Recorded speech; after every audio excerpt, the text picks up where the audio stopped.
Espionage, or intelligence gathering, is the act of obtaining secret or confidential information. A person or persons who commit espionage are referred to as a spy.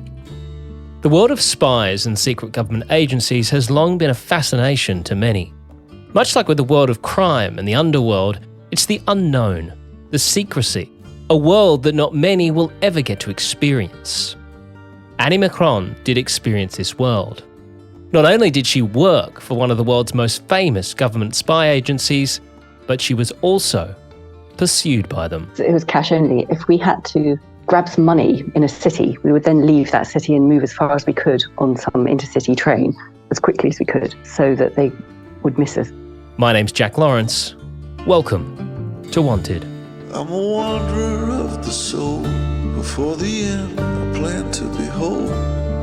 But I know I'll lose myself along the way. What's gone is gone. What's past is past. Let me leave what belongs in the past.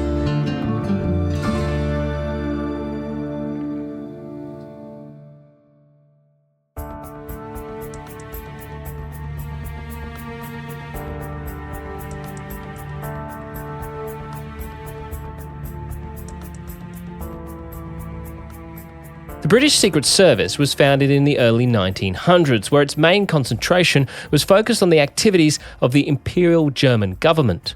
The Bureau was initially split into naval and army sections, which over time specialised in foreign target espionage and internal counter-espionage.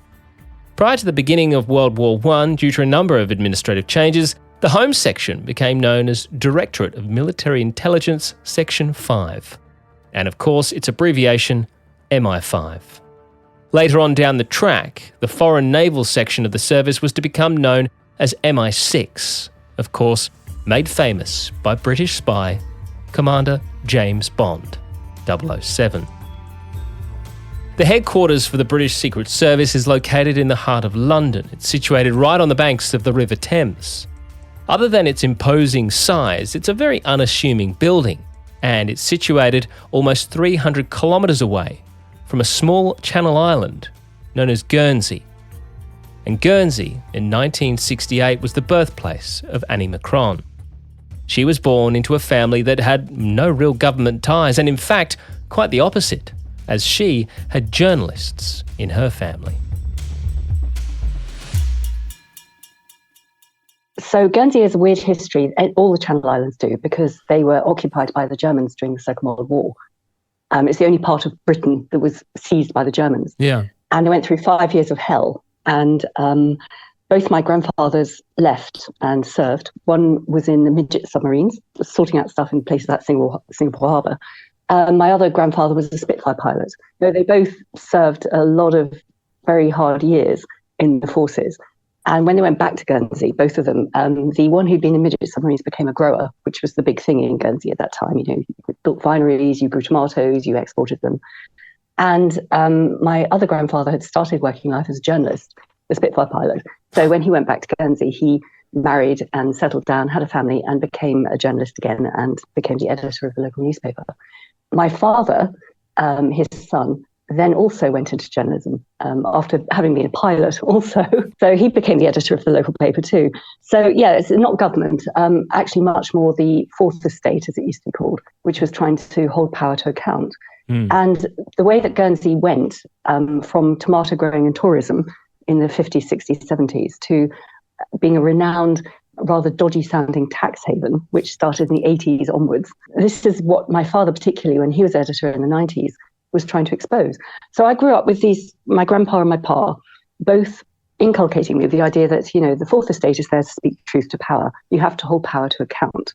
So that was quite the antithesis of any sort of government connection. Yeah. And little did you know how much of an impact that would have on you in later life. Quite. Annie would end up gaining a very rich education through her high school and would in fact win a scholarship to attend the prestigious Cambridge University. It's a gateway into the British establishment, with many high-profile individuals having been educated here. In fact, many spies having their start at Cambridge. The likes of Sir Isaac Newton, Sir David Attenborough, Stephen Hawkins, and even King Charles himself have all been alumni of Cambridge. And it was while studying here that Annie would get her first contact from the world of espionage. You know, going there, obviously, as you said, it's kind of a golden ticket. You know, the world sort of opens up to you. There's lots of connections of people that go there. Did you have any aspirations of what you thought you might want to do? I did. I wanted to be a diplomat. Jaw rather than war is always the best approach, yes. To quote, I think, Winston Churchill. And this is something that I found very fascinating. So I applied to the Foreign Office in the UK and then had a weird anonymous letter from the Ministry of Defence saying there may be other jobs you'd find more interesting. If you are interested, ring this number. And that was it. That's all it said. I opened it. I was back at home, actually, with my pa. I opened it. And as soon as I saw it instinctively, I said, oh, fuck, it's MI5. This is the ladylike education I had, right? And my father, because he was a journalist and because he was a spy novel fan, he just said, please ring this number and see if it is MI5. So it's all my pa's fault. That's how I ended up in MI5. Because he desperately wanted to hear how that conversation went. And how did it go? I mean, do you call and they don't obviously answer, hi, MI5? No, they just said, oh, it's good to hear from you. Come along, we'll set up the travel and you can come for an interview on this date at this address in London. So I did.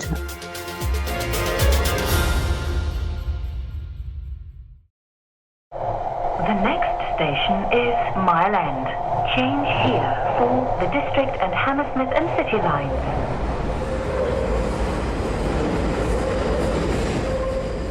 It's around July 1990, and a young Annie Machon makes the trip to London for her interview.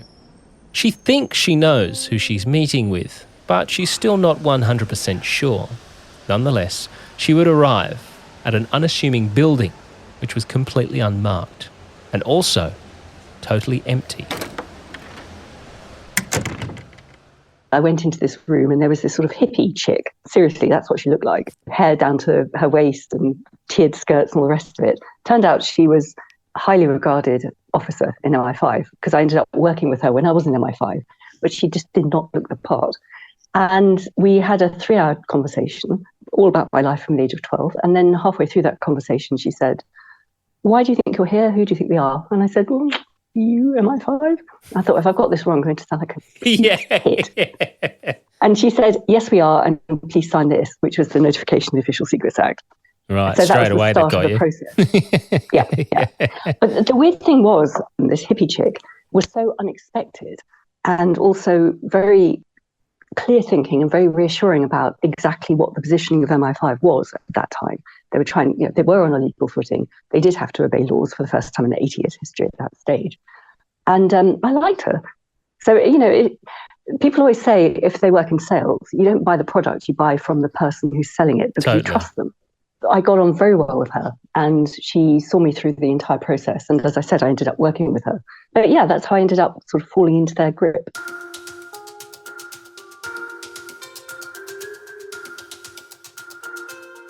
The British Secret Service is just that, secret. In fact, for these organisations which are in every country around the world, secrecy is the biggest thing.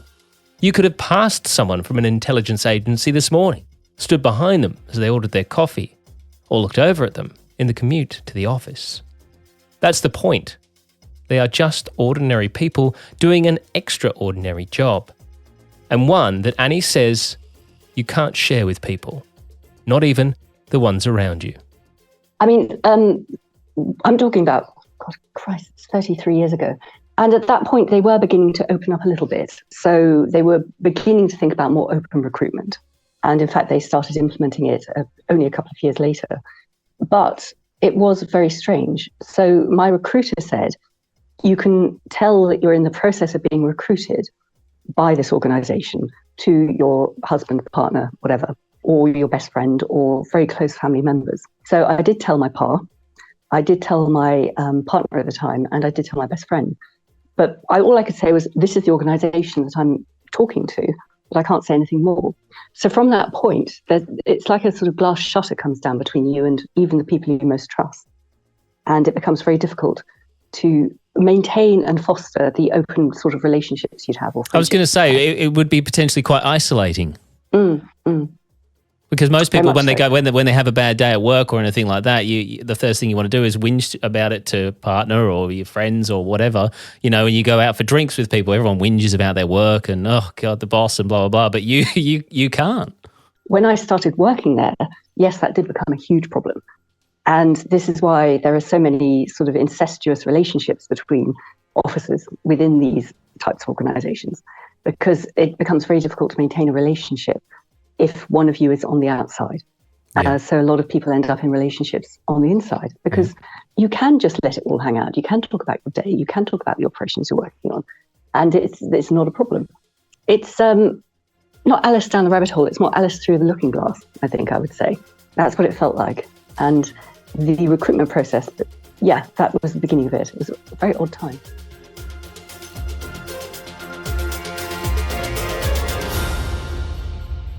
So Annie has had her first interview, which she successfully gets through, and signs the Official Secrets Act, something that at the time of signing, I'm sure she would have never thought that she would eventually break. After that, it's into the recruitment process. So you have the first three-hour interview. You sign on the dotted line. Then you have, if you get through that, you go through a 2-day intensive recruitment process. It's psychometric tests, it's analytical tests, it's written tests, it's role play, all the rest of it. Really, really hard. And most people don't get through that. I mean, they might get one out of every batch, so to speak. Strangely, in my batch, 2 of us got through, and we remained very good friends all the way through our years in MI5. But it's really, really hard. If you get through that, then you go through a final selection board with the great and the good. If you get through that, that's when they start vetting you, which takes months. So you have to nominate 4 people from different phases of your life, like a school friend, uni friend, work friend, whatever. And then you get interviewed, they get interviewed, and then they have to nominate another 4 people each. So the ripples go out very widely. Wow. And of course, at that point, everyone knows that you're being recruited by something spooky. So, the whole idea about being really discreet about it is rather blown out of the window. And then if you get through that, you start work. And start work she does. At the age of just 22 years old, Annie heads off to her first day as an intelligence officer for one of the world's most secretive government agencies. Do you remember your very first day walking through those doors? Vividly. It's a very unusual experience, I'd imagine. It was surreal.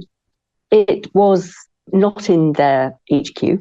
So when I joined, they were scattered in various little offices across London.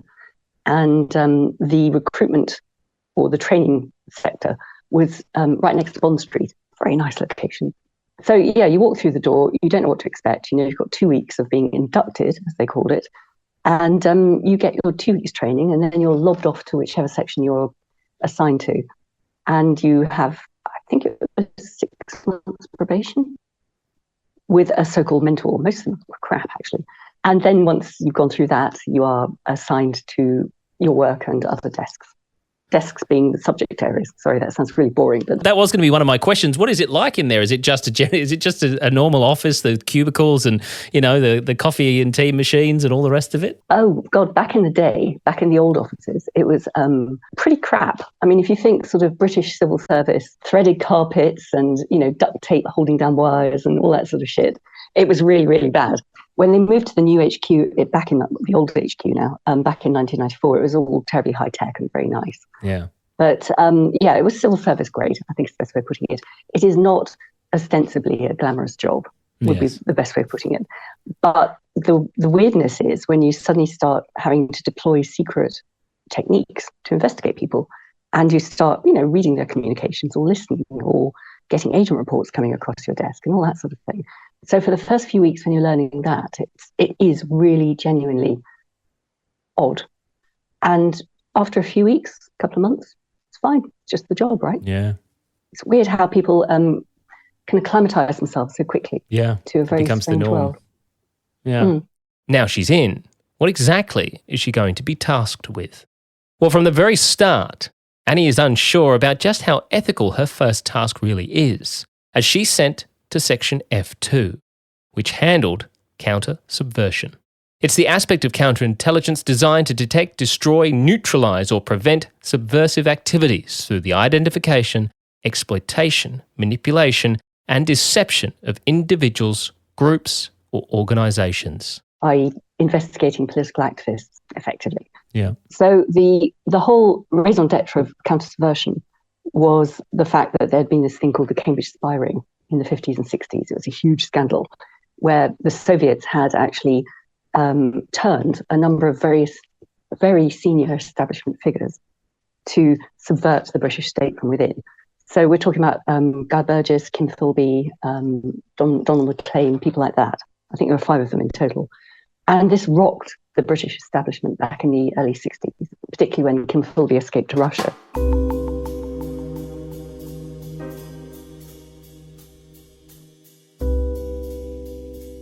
The Cambridge spy ring, or Cambridge 5, was a ring of spies in the UK that passed information to the Soviet Union during the Second World War. The 5 men would be identified as Donald Maclean and Guy Burgess, both of whom would flee to Russia in 1951. Everybody considered you and Maclean to be traitors. What have you to say to that, Mr. Burgess? It's no use me saying that I'm not a traitor. That means nothing.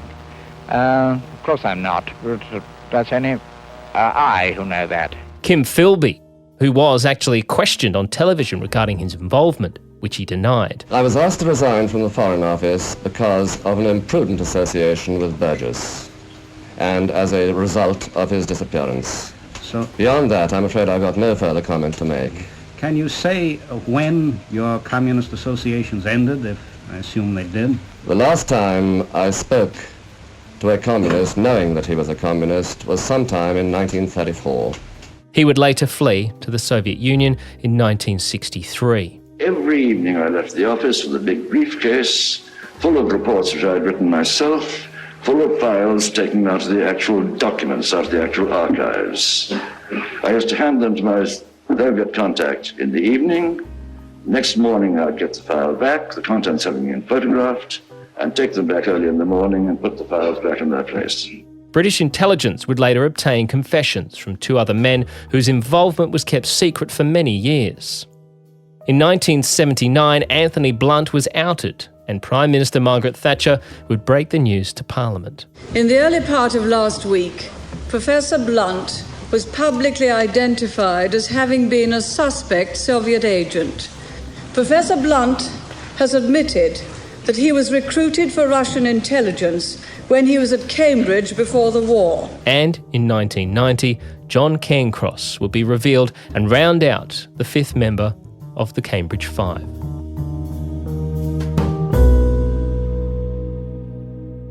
And they became incredibly paranoid about what they called reds under the bed and subversion. So this ramped up this huge scale investigation into people who might potentially be subversive. This meant that hundreds of thousands of British citizens were investigated for their affiliations to not just the Communist Party, but also things like Trotskyist groups or other subversively deemed groups, WRP, International Socialists, Socialist Workers' Party, all the rest of it. So this went on for about 3 decades, and we only began to shut it down in the 1990s. And I'm very happy to say that I was one of the people who wrote all the reports that said, this is crap, we need to shut it down. Yeah. They are not a threat, especially after the Soviet bloc fell apart. You know, the Berlin Wall came down in 1989. So the whole justification for investigating any of these groups was completely blown out of the water anyway. And most of the groups were Trotskyists, not communists, so they had nothing to do with the Soviet Union anyway. So the whole thing was fairly surreal for a 22-year-old going into this section and looking at this degree of surveillance and this manipulation of history and the impact it had on democracy was astonishing. But what has frightened me more since, moving forward, is the fact that MI5 did shut down this area of investigation in 1995. They then offloaded it to the Metropolitan Police Special Branch, as it was called then, the secret police. And they continued to do this work. And then they were outed in a scandal in 2010 with the undercover cops scandal, where they were still infiltrating these groups and animal rights groups and environmentalist groups and all the rest of it in the most invidious ways. And this scandal is still rumbling on.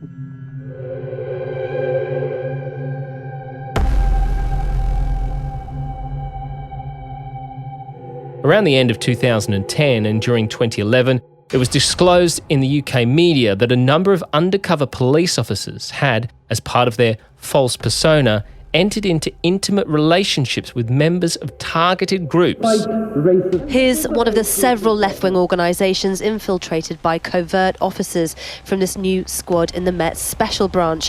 One an inquiry today said should have been shut down. Now, the next part is quite astounding, as some of these officers, in some cases, proposed marriage or even fathered children with protesters who were unaware their partner was a police officer in a role as part of their official duties. This was Bob Lambert in 1985, holding his newborn son. Only then he was Bob Robinson to the mother and child. 2 years later, he suddenly disappeared and left a son to grow up believing his father had gone on the run. This is a unit that operated until 2008, although today's report, which focuses on its first 14 years, says it should have been disbanded in its infancy, that its ends couldn't conceivably justify its means. There are remarkable new revelations in our lead story tonight. Bob Lambert, a former undercover police officer, has told Channel 4 News of the full extent of his clandestine infiltration of pressure groups like the Animal Liberation Front, seducing women who were among his targets, using false identities taken from dead children.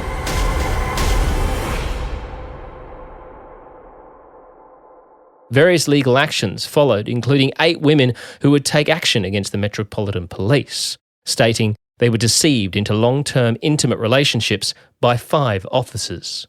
I suppose the lesson here is never think that just because you're an activist and you're trying to improve the world or win a cause or, do something for the better good, that you're not going to be spied on. Do you think people understand or realise how much that they are being use the term spied on?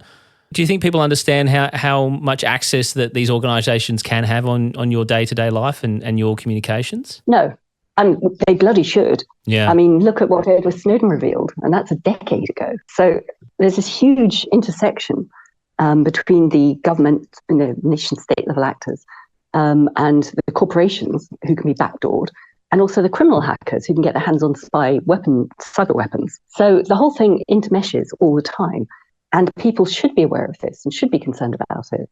And the fact that there's still sort of activist groups organising on Facebook, just makes me want to weep. There's no way you're going to keep your plans or strategies safe that way. Yeah, just putting it all over social media. Exactly. All this stuff was there. All the capabilities were there from the 80s, 90s onwards. It was just much more labour intensive to do it. Yeah. Now, of course, with the internet and with social media and all the rest of it, it's flick a switch. Anyone can be watched at any time. And this is what people need to be aware of if they want to activate, if they want to get involved in campaigning, or they want to try and make a difference, or they just want to keep their privacy. Yeah. Basic human right. How did you feel about, while you were working there doing that? Did you suddenly, were you of the mindset that, I'm loving this? This is, obviously, as you said, it starts off weird and then it becomes just everyday job. Did you find yourself really enjoying the work you were doing? Or were you already a bit sort of like, I'm not sure about this, about how much, we are looking into people? Very much the latter. In fact, I got to the point in 1992. Yeah, so I'd have been there about 18 months. And I'd just been looking at this stuff and writing these papers and saying, this is not worth doing. We should not be looking at these people. And I was being ignored. So I was actually on the brink of resignation. It was at that point that I met a guy called David Shayler, who became my not only colleague, but also my partner at the time. And we fell in love, and I didn't resign, and we stayed there for another 5 years. So, there's always the personal as well as the professional, isn't there, that interleaves and overlaps.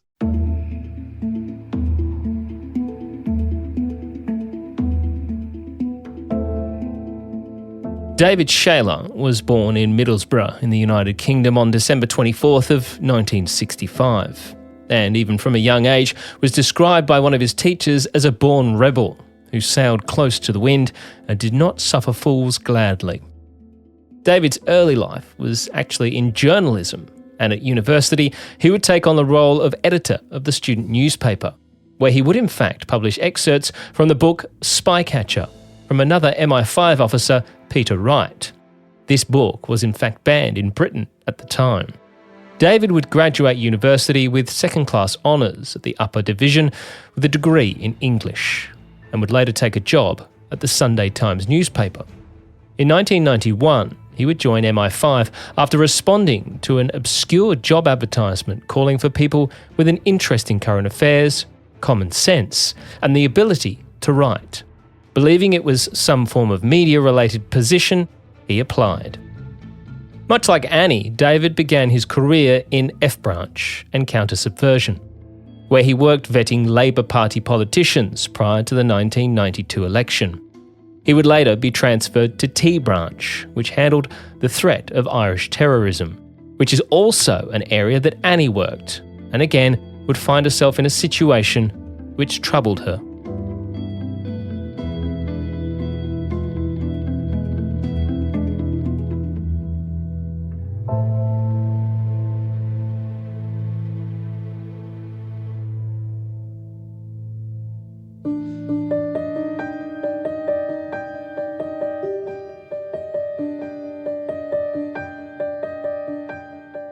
I was given the desk to investigate Irish terrorist logistics. So it wasn't just the Republicans, it was also the Loyalists too. So we were trying to stop the infiltration, exfiltration of personnel and material into and out of the UK. So I had to work a lot with organisations like the Customs and Ports Police and people like that. I would imagine that's extremely high pressure, because obviously when you're dealing with a terrorist organisation, especially one who was as active as the IRA was around that time with bombings and all the rest of it, was there that sense of, as I said, pressure with making sure that you were on top of everything? And I know you've mentioned that, you know, there was a bombing that happened that shouldn't have happened or could have been avoided. Yes, Bishopsgate in 1993. It was a lorry bomb that decimated the city of London. And there were opportunities to stop the attack before it happened, and they were missed. And therefore the bomb went off and a person died and many people were injured. It was terrible. It was a huge explosion. That's a big one. That is a huge bomb. Good evening. A tipper truck packed with explosives went off in the city of London this morning. It killed one man and injured more than 40 other people. The bomb exploded in Bishopsgate near the NatWest Tower. The column of smoke rising above the city skyline left Londoners in little doubt about the size of the blast. The shockwave was felt over a wide area, the explosion heard several miles away. The key point that really perturbed my partner, as well as me, was the fact that they lied about it afterwards. In MI5, because they are supposed to be accountable to the Home Secretary, who's supposed to, you know, sign them off to do all sorts of stuff. And they covered up the mistakes they'd made. So I think thereby an organisation cannot learn from their mistakes. And by learning from your mistakes, you can improve how you work, rather than just brushing them under the carpet. So that was the key problem there. So what happens with that sort of information? You say, you know, information came in, it could have been avoided. What happens? Is it tip-offs? Is it listening in and hearing certain things and they just didn't act on the information that they were discovering? Pretty much. And that's, I'm assuming, through sources and whatnot, they, you know, that I suppose deal with MI5? Pretty much.